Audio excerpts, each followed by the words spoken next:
Tomorrow we're going to finally find out more about the Witch Queen expansion during the Destiny 2 showcase, and we should find out more about the story, the main characters and the premise for the Witch Queen expansion coming in early 2022. But who is the Witch Queen? We've been led to believe this whole time that it's Savathun. However, Bungie may be doing a little bit of sleight of hand here, and today I'm going to have a look at some of the candidates for who could be the Witch Queen by delving into the lore. But if you're new around here or find this useful, don't forget to hit that subscribe button down below for all the latest Destiny 2 content and turn on notifications by hitting that bell. Well, at this point we are roughly 24 hours before the Witch Queen reveal, and we don't yet know much about the expansion or the story. So our current estimate is the Witch Queen expansion is going to be focused on Savathun and the Hive. So the darkness is like to be involved somehow, and we're moving towards Lightfall, which sounds very ominous indeed. Well, I'm going to have a quick look back at the likely candidate here, Savathun, but then I'm going to take an alternative look at a candidate who could be the true Witch Queen. Perhaps the one that's been pulling the strings all along with Savathun as her puppet. But before we get into that, let's discuss Savathun. So Savathun, sister of Oryx, Hive God, and current Queen of the Hive, is our prime candidate for being the Witch Queen. So in Destiny 2, we first heard rumbling through the Strike Savathun song on Titan. So during the strike, our ghost scanned various Hive artifacts, revealing clues that Savathun was in control of a new brood of Hive and taken, since Oryx, the Taken King and brother of Savathun, was now dead at the hands of our Guardian. Well, during Forsaken, Savathun worked on gaining complete control over the Taken and using the Dreaming City as a murder battery. So this was a time loop manipulated by Courier and realised by Riven's Wish during the Last Wish raid, which maintained tribute to Savathun by violence within space-looped or dilated time. So Guardians basically had the choice of repeatedly striking down Dulinkaru or letting her complete her mission, and Dulinkaru, of course, is Savathun's daughter. So Savathun basically had us in checkmate. Well, shortly prior to the Pyramid's arrival in Season of Arrivals, Nokris attempted to enter the Ascendant Realm by way of trickery instead of the sword logic. So this attracted the attention of his aunt Savathun, and Savathun drew her nephew into her throne world and struck a bargain. So in her plans to defy the pyramids, she had taken notice of his necromantic powers. And I think those powers of necromancy could be really important later on to the story. Recently in Season of the Splicer, Savathun has been waging war on the Last City through deception, working with Courier and enveloping the city in the Endless Night. So this caused a rift in the Last City, with Lakshmi 2 encouraging the people to rise up against the Vanguard, and Savathun was featured in the lore book Beneath the Endless Night and was walking through the streets of the Last City, having taken the form of a human. And it's unclear at this time what Savathun wants. Does she want revenge on us for killing her brother? Does she want to rule over the known solar system? Well, there is one interesting line in that lore Beneath the Endless Night that does provide clues that maybe she wants to rid herself of her worm. And the lore says, even here, basted in deception both ample and rich, the worm cries ravenously. It has grown grotesque, skin taut, overfed, and it still howls for more. It commands me to keep it alive. Well, the worms are disciples of the darkness and draw their power directly from it. And it's through a pact with the worms that the ancestors of the Hive became the Hive and launched their conquest on the whole universe. So all Hive are bound symbiotically by a larva from one of the 5 worm gods, which drives them to feed off constant conquest and destruction, lest the worm grows unsatisfied and consumes them instead.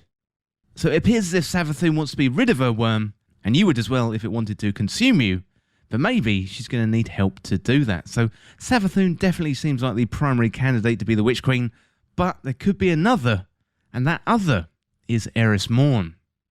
So Erismorn is a hunter and a member of the Hidden, who serves the Vanguard as their expert on Hive lore. She is also the sole survivor of the ill-fated fire team, led by herself and Ariana 3, that attempted to assassinate Crota after the Great Disaster.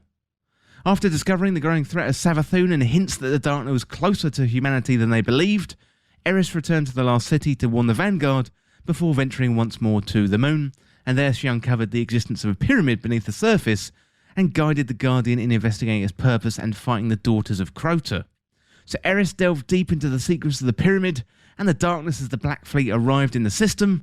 So sorely tempted by the power the darkness offered, Eris did form an alliance with the Exo Stranger and the Drifter to learn how to utilise stasis safely as a tool against their foes.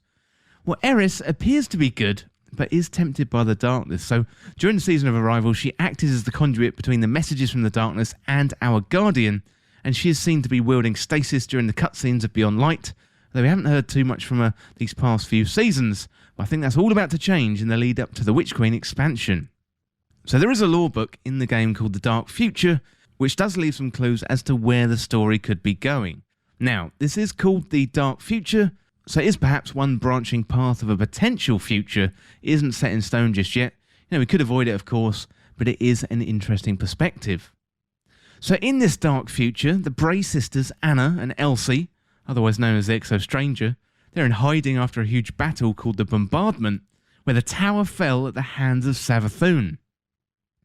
So they are now on Europa trying to revive Rasputin, the Warmind, using Clovis Bray's technology to put Rasputin into an exo body. And as they search the damaged remains on Europa, they find the Drifter's dead body clinging to the machinery.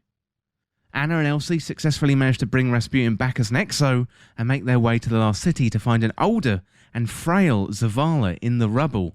He's lost his light and also one leg, both torn away from him by Savathun. Ikora is dead, buried beneath the last city, and Anna and Elsie want to take the fight to Savathun once again, but Zavala warns them that the Hive God is only a pawn to their true leader, Erismorn. So in this dark future, Erismorn commands armies of Dark Guardians and rules with a lust for violence and terror. The Travellers abandoned humanity, leaving during the bombardment just when they needed it most. However, Anna and Elsie form a plan with the help of Rasputin's new exo form, and they find the plans for Ghaul's Traveller restraining device used in the Red War on board the Crashed Almighty. Elsie, Anna and Rasputin team up with Zavala to make contact with Mara Sov, who's now in command of the Leviathan. So they venture out into space, find the Traveller and successfully trap it with Ghaul's machine. So new Team Light moves against Erismorn and the armies of the Dark Guardians and Hive outside the Scarlet Keep on the moon, and Zavala harnesses the light from the Traveller and thunder crashes into the Scarlet Keep, bringing it down, killing himself and also Savathun with it. However, Erismorn moves against the allies of the light, and at a fateful moment, Anna Bray betrays her sister Elsie and Mara Sov by stabbing Mara through the heart at the same time as swearing allegiance to Erismorn. Elsie kills Anna in return through tearful eyes and swears revenge on Eris, just before Eris harnesses the power of the darkness into the Traveller, causing it to explode. Well then, she wakes up, and she's back in the last city, at Cade 6's Hunter Vanguard ceremony. It wasn't a dream, but she's stuck in a time loop, forced to relive this time from this happy moment here in the last city to when Eris destroys the Traveller. So she says there has to be a way out, but what is it? Really, really good stuff there from the lore, and I definitely recommend reading The Dark Future. It's a great bit of writing and offers up an alternative to the obvious Savathun being the Witch Queen. I'll link that lore down below so you can check it out yourself. So we're bound to find out more really soon about the Witch Queen, and I'm going to be looking out for the signs about heading towards that dark future, and I hope you will too. But let me know down in the comments who you think the Witch Queen is going to be, plus give me your predictions for the Destiny 2 showcase tomorrow. Well, that is it for this look at who the Witch Queen is, and as always, thank you so much for watching. For more Destiny 2 content like this, hit that subscribe button down below and subscribe to This Week in Video Games. If you want to join the community, check out the Discord link in the description, or you can follow me on Twitter at TWIVG Podcast. If you enjoyed this video and found it useful, liking and sharing the video would really help me out. Otherwise, check out the other videos on the channel. Thanks again. I'll see you soon.